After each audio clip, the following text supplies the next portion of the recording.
करो।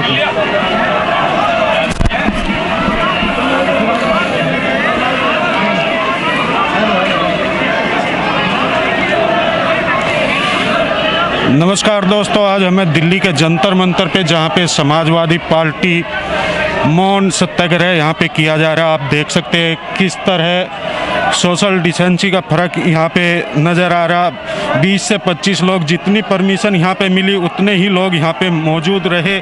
और जैसे RS यादव जी है और उषा यादव जी है नेतृत्व में ही ये यहाँ पे आज का मौन सत्याग्रह किया गया। और जैसे यूपी की बात करें, जो इतनी दुर्भाग्य घटना हुई वहाँ पे, उसको लेके 2 अक्टूबर का दिन, और जैसे बताया कि आज की डेट में दिल्ली में भी जगह जगह इस चीज़ को लेके ऐसे ही मौन सत्याग्रह किया जा रहा है। और यूपी में भी हर राज्यों में इस तरह समाजवादी पार्टी के द्वारा ये सत्याग्रह किया जा रहा है। तब जैसे आज हम देख रहे जो मौन सत्याग्रह आपने रखा 2 अक्टूबर पे, तो क्या मैसेज देना चाह रहे हैं इसके द्वारा?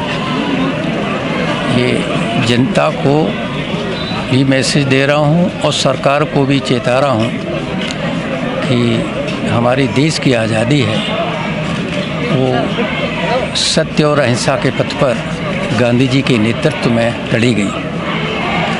और इसके लिए लाखों लाखों लोगों ने शहादतें दी, कुर्बानियाँ दी, देश की आज़ादी मिली। आज़ादी मिली तो आज़ादी में अपेक्षा की थी कि रोटी, कपड़ा, मकान, स्वास्थ्य, शिक्षा सबको उपलब्ध होगी।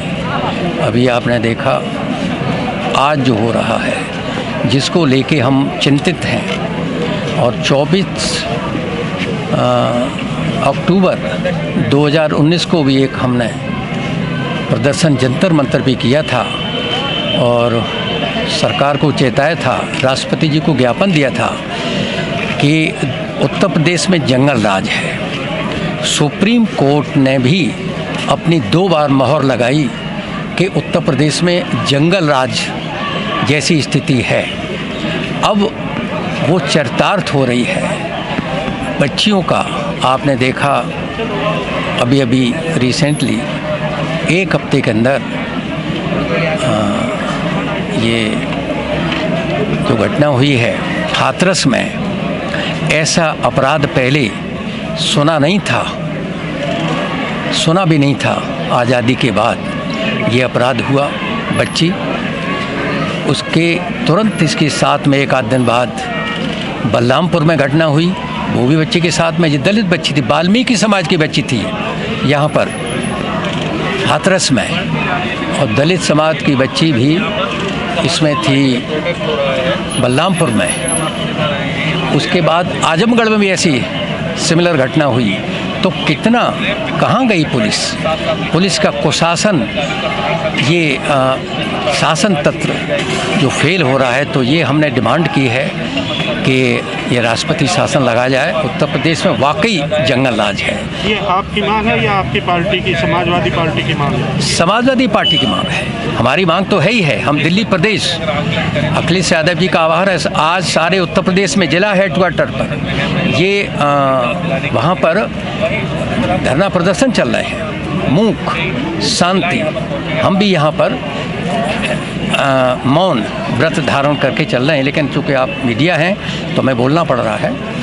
वहाँ भी चल रहे हैं, लखनऊ में भी हो रहा है, हमारे दिल्ली में 14 ज़िले हैं, 14 ज़िलों में ये हो रहा है, जंतर मंतर पर यहाँ हो रहा है। जी, जिस तरह आज मौन यहाँ पे सत्याग्रह हो रहा, और मैं देख रहा जो समाजवादी पार्टी के कार्यकर्ता है वे आपके साथ एकजुट हुए जंतर मंतर पे, क्या मैसेज इसके द्वारा आप देना चाहते हैं? इसके द्वारा ये महसूस हो रहा है कि लड़कियों पे जो अत्याचार हो रहे हैं, महिलाओं पे जो अत्याचार हो रहे हैं, उसके लिए सरकार जिम्मेवार है।